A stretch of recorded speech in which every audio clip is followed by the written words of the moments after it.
Zane Rivers slammed the hood of his rusted-out pickup shut, sweat dripping down his neck as the engine coughed and sputtered again. "Dad?" came a small voice from the passenger seat. "Are we gonna miss it?" Zane turned to look at his 8-year-old son, Elias, sitting in the torn front seat, already wearing his oversized soccer jersey and shin guards. His dark curls stuck to his forehead, and his cleats dangled off the edge of the seat. "Not a chance, bud. I promise you, didn't I?" Elias nodded, trusting, and Zane gave the hood one last pat before jumping in. The truck groaned as it started, and Zane exhaled. Another day it survived. They pulled into the local community field 15 minutes late, skidding into a gravel spot between a Mercedes and a black Range Rover. Zane didn't even want to look at too long. He was pretty sure they cost more than his yearly salary. He grabbed Elias's water bottle and jogged with him toward the field where a bunch of little kids were already running drills. "Hey, coach!" Zane called out, and the woman running the drill turned around. It wasn't the usual coach. She had her hair pulled into a sleek ponytail, and even under the sun, she looked like she'd stepped out of a commercial. Leggings that probably cost more than his whole wardrobe, a designer water bottle, and a sharp, focused expression that said she didn't miss anything. "Sorry we're late." "Truck issues," Zane said, slightly out of breath. Her eyes met his. "You're Elias's dad?" "Yep." "Zane." He held out his hand, suddenly aware of the grease under his nails. She took it without hesitation. "Celia Thatcher. I'm filling in for Coach Mike today. He had a family emergency." Zane nodded. "Right. Thanks for stepping in." Celia turned back to the kids, clapping her hands. "Okay, Elias, hop in with Team Red. Let's show your dad what you've got." Zane stepped to the sidelines, watching Elias run off to join the others. He had no idea who this woman was, but she clearly wasn't from around here. Not with that watch. Not with that voice that sounded like it belonged to someone who negotiated million-dollar deals over champagne. A few minutes later, Celia walked over, wiping her hands on a towel and taking a sip from her water bottle. "You just moved here?"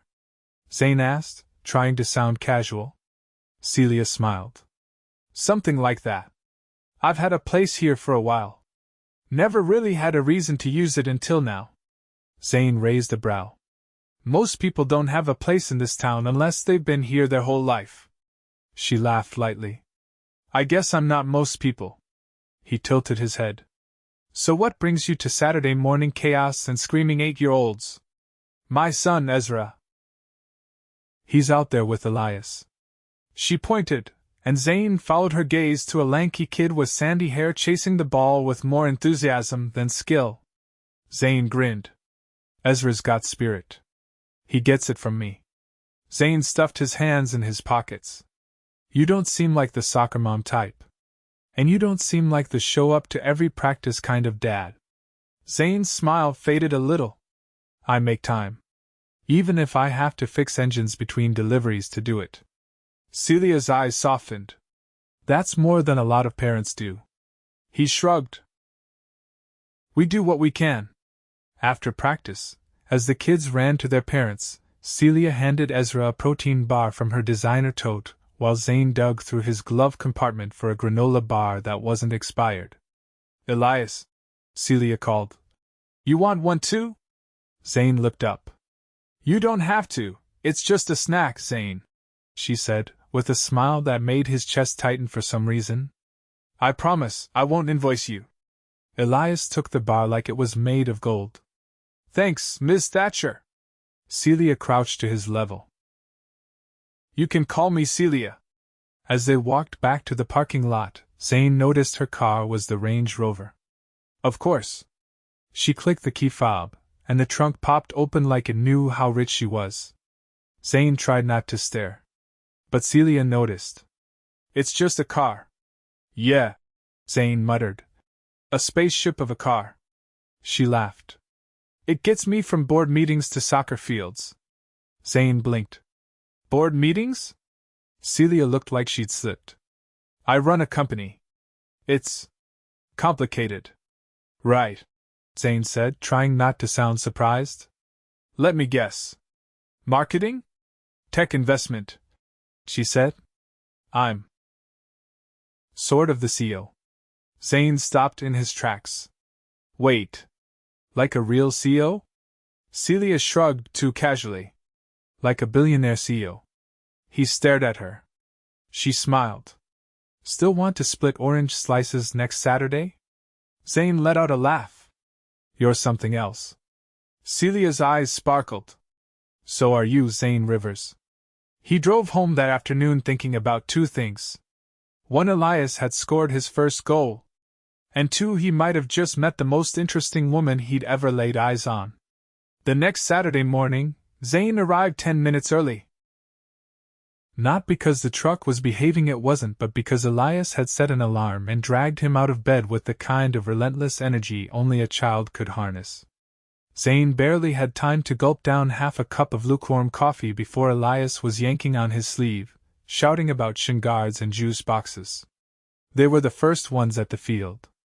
Zane leaned against the fence, watching his son juggle the ball between his feet with the kind of determination that made something twist in his chest.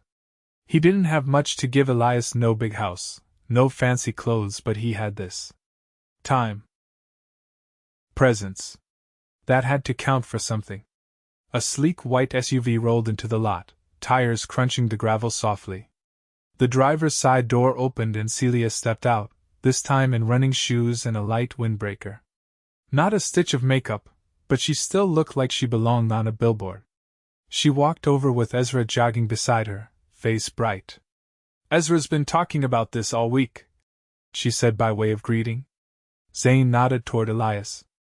They've been planning some kind of superhero goals celebration. I think there's a backflip involved. Oh God, she said with a laugh. Please tell me you're not the one who taught them that. I fix cars for a living, Celia. If either of them backflips, we're heading straight to the ER. They both laughed, and for a moment, it felt easy. Natural. Then she looked at him differently. Not judging, not amused, just curious. You always work weekends? Only when I have to, he said. I pick up side jobs. Fixing stuff. Deliveries. Whatever pays. I try to keep Saturdays open, though. She tilted her head. So you don't own a shop or anything? Nah. That'd mean taking out loans I couldn't pay back. I work out of my garage. Keeps overhead low. Celia glanced at his hands, just for a second. The skin was rough, knuckles perpetually scraped. You ever think about scaling? He raised an eyebrow. Scaling? Hiring help. Building a brand. Creating something bigger than just you. Zane looked at her like she'd suggested he buy a spaceship. I don't have the kind of money that grows businesses. I've got the kind that keeps the lights on. Celia didn't argue. She just nodded thoughtfully and turned toward the field. The kids are starting. They stood side by side as the coach blew his whistle.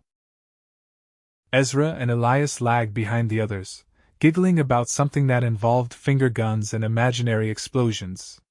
So, Zane said after a pause, do you do this every weekend now? Soccer mom duties? I'm trying, she said. Ezra's never had this kind of structure before. I used to travel so much, he mostly had nannies. Zane studied her. You regret that? She hesitated.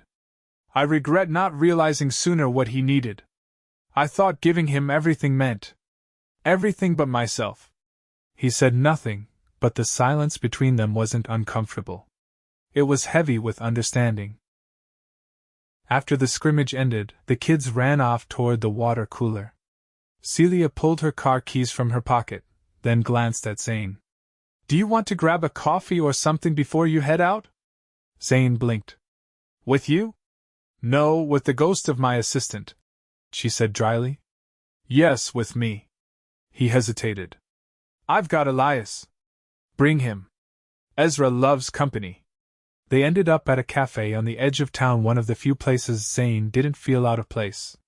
Mismatched chairs, chalkboard menus, the scent of burnt espresso and cinnamon. The boys sat at a corner table, arguing over whether peanut butter or jelly was more important, while Zane and Celia took the booth across from them. "So," she said, wrapping her hands around her mug, "what did you want to be before life got in the way?" Zane leaned back. "You ask small talk questions like a job interview. That's because most people never get past how's the weather. I want to know more." He stared at his coffee. "I wanted to build engines. Real ones. Racing ones. I used to pull apart my dad's old Mustang every summer. Thought I'd go to school for it. What happened?" Elias happened. And his mom didn't stay. He didn't say it bitterly. Just fact. So I patched cars instead of building them. It's not glamorous, but it's honest. Celia's gaze didn't falter. "You ever think about trying again? Opening that shop someday?" Zane gave a short laugh. "In this economy? With what money?" She didn't answer. Instead, she reached into her bag and pulled out a small card. "If you ever decide you want to talk about it. I have a friend who runs an investment incubator for small businesses. No strings. Just opportunity." He looked at the card but didn't take it. "You're offering me a handout? I'm offering you a door. Whether or not you walk through it is up to you." Zane studied her for a long moment. "Why?" "Because I see potential when it's standing right in front of me. And because I believe people deserve more than survival." The air between them shifted. Not romantic. Not yet. But something deeper flickered, a warmth, a challenge, a curiosity neither of them had felt in a long time. From the other table, Ezra shouted, "Dad! Elias says jelly is better." Zane stood up, tossing his napkin on the table.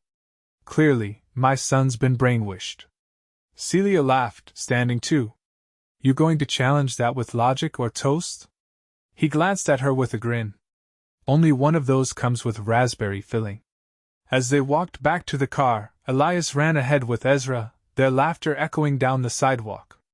Celia glanced sideways. "You free next Saturday?"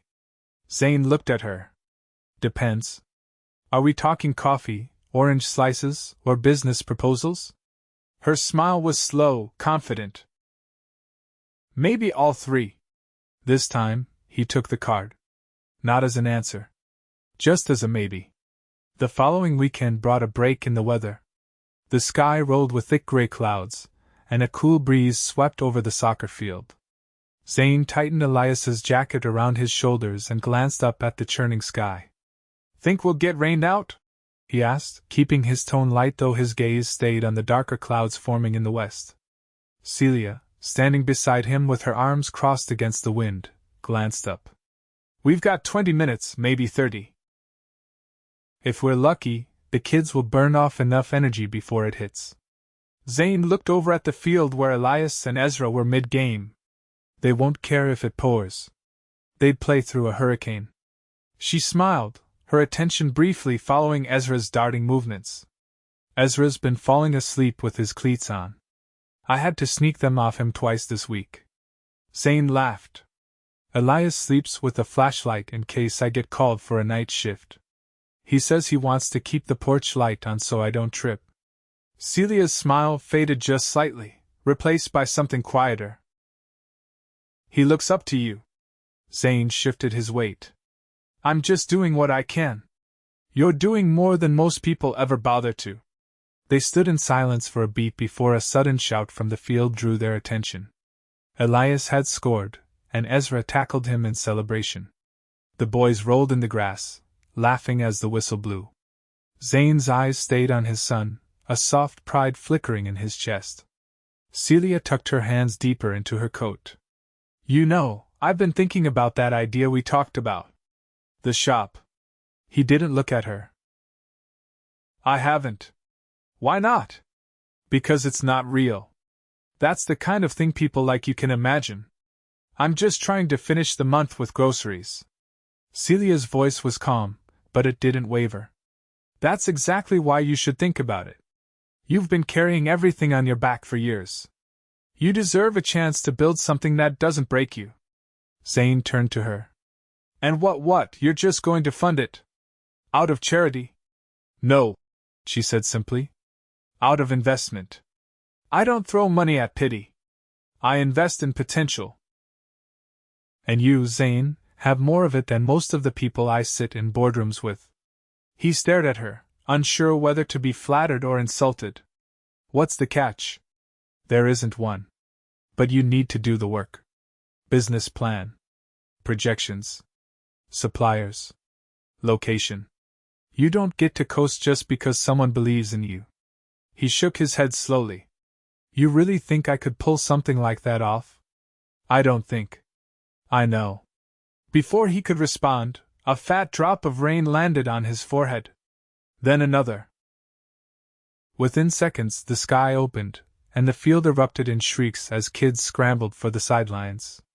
Celia ran with him toward the bleachers, grabbing Ezra by the hand while Zane hoisted Elias into his arms. They reached the cars soaked, breathless, and laughing. Come on, she said, unlocking the doors. They'll freeze if we don't get them out of these clothes. Zane hesitated. You sure? Get in, Zane. Inside the SUV, the boys peeled off their wet jerseys, wrapped in spare towels Celia kept in the back seat.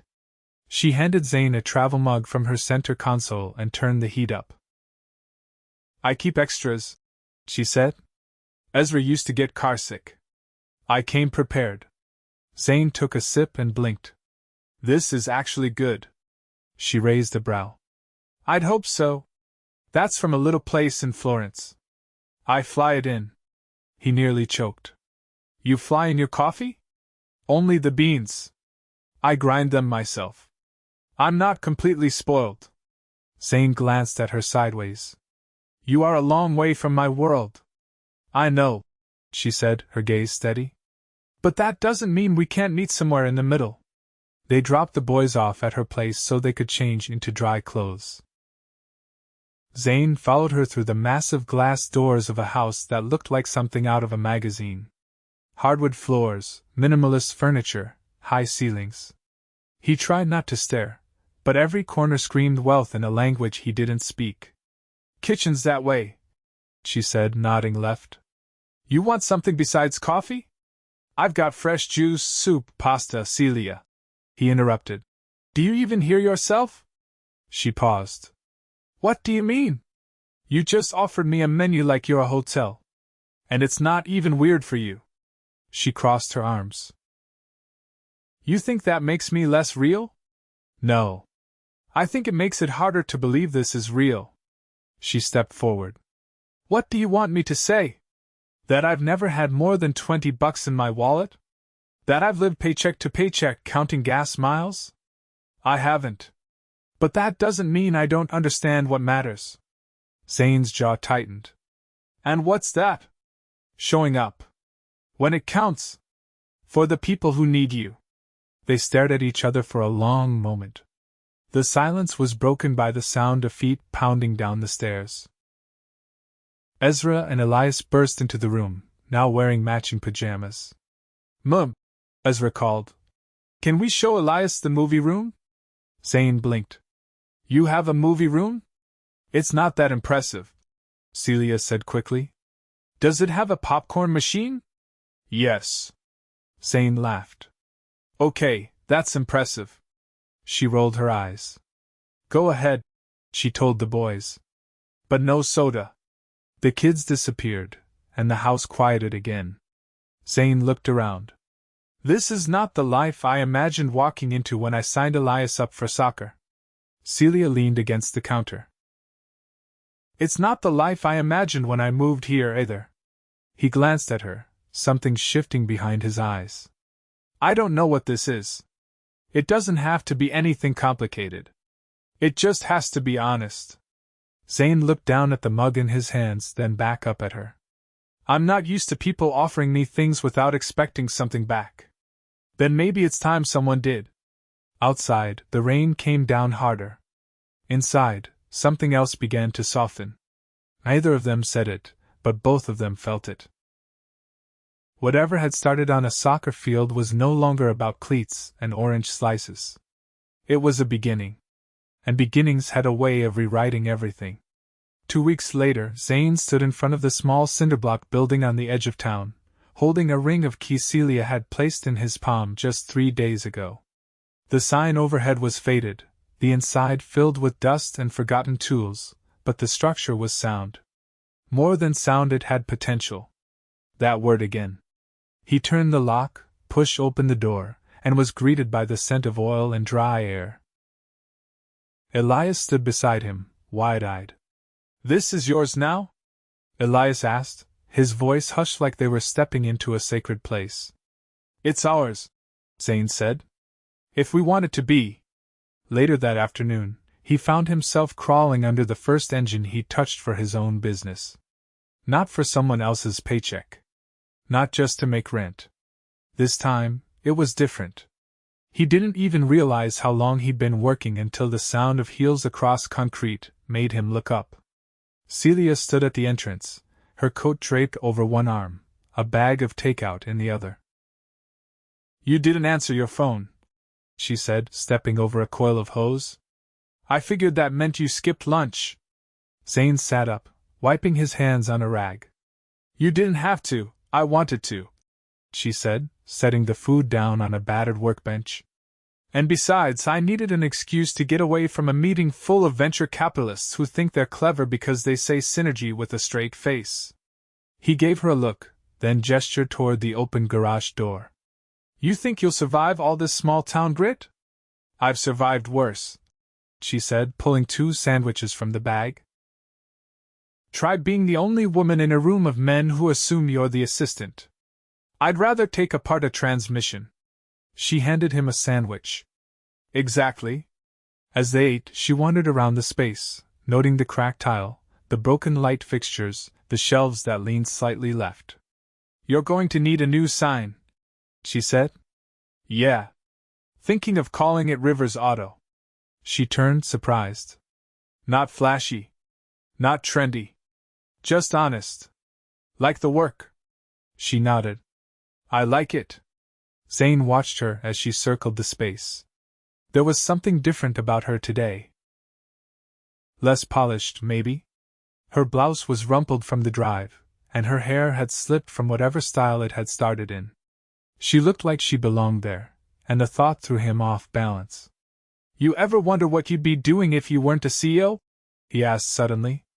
She glanced over her shoulder. "All the time." He leaned back on the stool. "And? I think I'd open a studio. Maybe for kids. Somewhere they could learn music or art or whatever makes them feel like themselves." Zane blinked. "That's not what I expected. Everyone thinks I'm all numbers and strategy," she said. "But I was a violinist before I ever touched a spreadsheet." He looked at her like he'd never seen her before. "Why'd you stop?" "Because sometimes dreams get buried under what people expect of you." She didn't say it with regret. Just truth. "Maybe it's time to dig that one back up," he said quietly. She studied him. "Maybe it is." That night, after Elias was asleep in the back room of the news shop where they'd set up a makeshift cot, Zane stepped outside to find Celia waiting beside her car. "You didn't have to stay this long," he said. "I know. You've done a lot." She looked at him, her expression unreadable. "I wanted to." The air between them hung heavy with something unsaid. "I don't know how to do this," Zane admitted. "Whatever this is." "You don't have to know," she said. "You just have to be willing." He stepped closer, his voice low. "I've spent so long just trying to keep things from falling apart. I never thought about what it would mean if something actually started to come together." She reached for his hand. "Then let's figure it out. Together." The kiss, when it came, wasn't dramatic. It was slow, grounded, real. Like everything between them had been building to it, not with urgency, but with certainty. When they pulled apart, she rested her forehead against his. "You're not just a good man, Zane," she whispered. "You're a man worth building with." He didn't reply. He didn't need to. Months passed. The shop walls got repainted.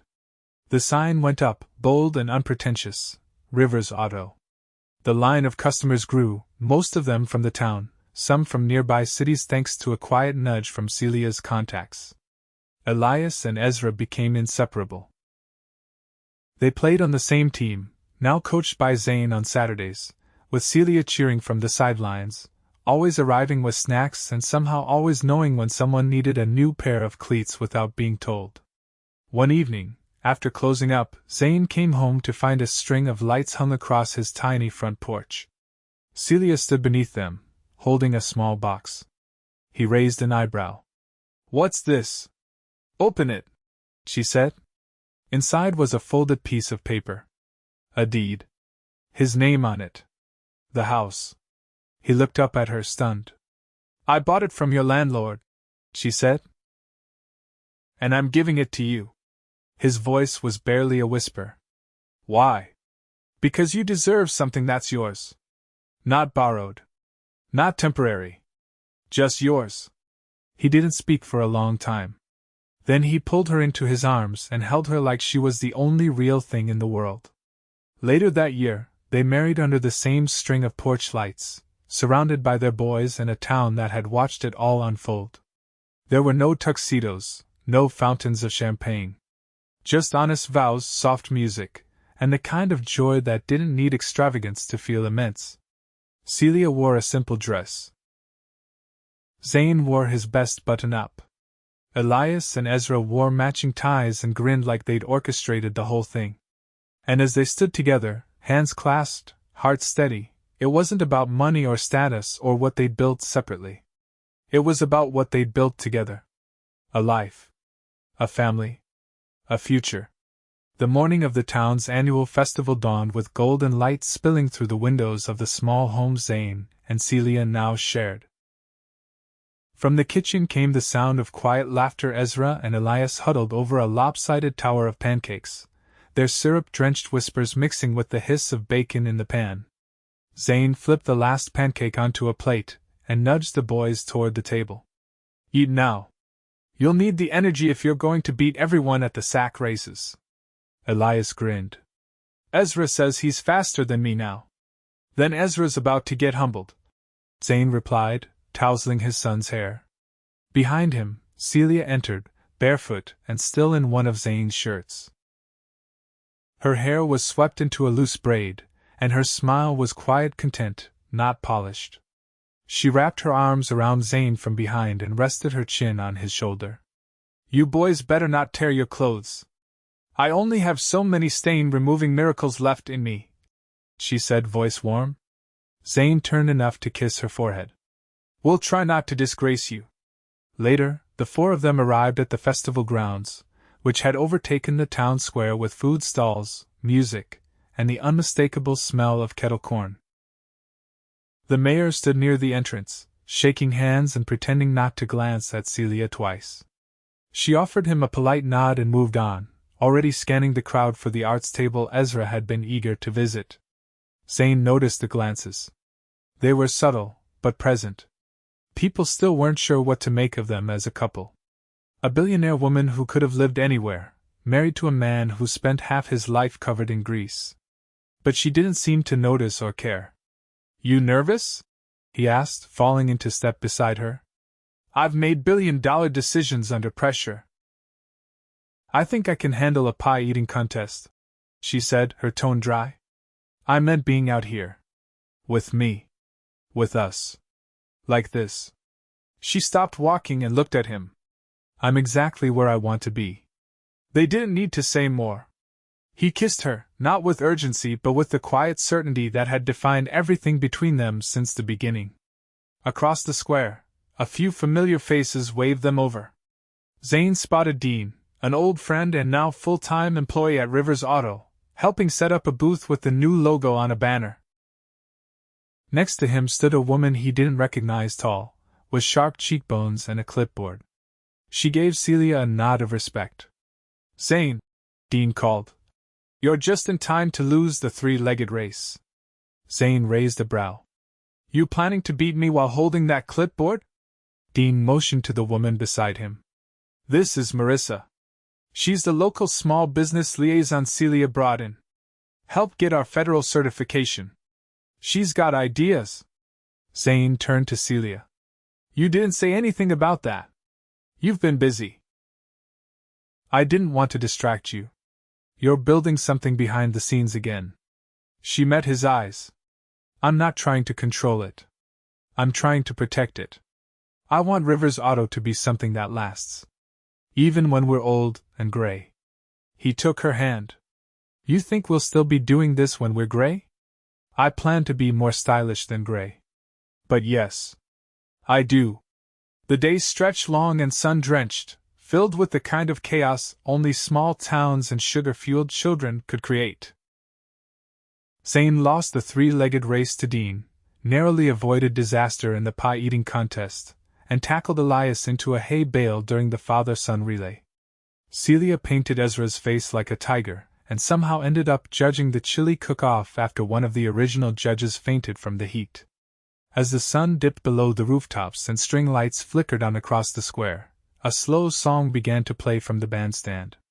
Couples started to dance, some swaying awkwardly, some with practiced ease. Zane found Celia near the cider booth, holding Ezra's jacket and watching the dancers. He stepped in front of her and extended his hand. Dance with me. She hesitated only a second before taking it. They moved slowly, her hand resting lightly against his chest, his arm wrapped around her waist. The music wasn't perfect. The ground was uneven. But none of it mattered. You know, she said softly, I used to think being strong meant not needing anyone. He didn't interrupt. But I've learned that real strength is choosing to let someone in. Even when it's terrifying. You're not terrifying, he said. You're just rare. She rested her head against his shoulder. This life we've made, it's not what I expected. But it's everything I never knew I needed. And maybe, he whispered, we needed to break from what we expected to find something real. Their boys ran past them, laughing, Ezra now with a balloon sword and Elias wearing a crown made of popcorn string. They paused only long enough to shout something about the fireworks, then disappeared into the crowd. Zane and Celia didn't chase them. Not yet. They stayed like that, dancing under the warm glow of the festival lights, wrapped in a love that had been built not from wealth or status, but from persistence, vulnerability, and the willingness to start over. That night back home, after the boys were tucked in and the remains of the festival had faded into silence, Zane stepped out onto the porch. Celia joined him moments later, barefoot and wrapped in a blanket, her hair damp from a quick shower. They didn't speak for a while. Finally, he turned to her. You remember that first time I saw you? Soccer field. Designer water bottle. You looked like you dropped in from another planet. She laughed softly. You looked like you hadn't slept in a week. I probably hadn't. He took her hand. No grand gesture. Just the quiet certainty they'd built every day since. I love you, he said. She leaned into him, her voice steady. I love you. All of you. Exactly as you are. And that was it. No more questions. No more doubts. Just them two people who had come from different worlds, standing side by side in one they had built together.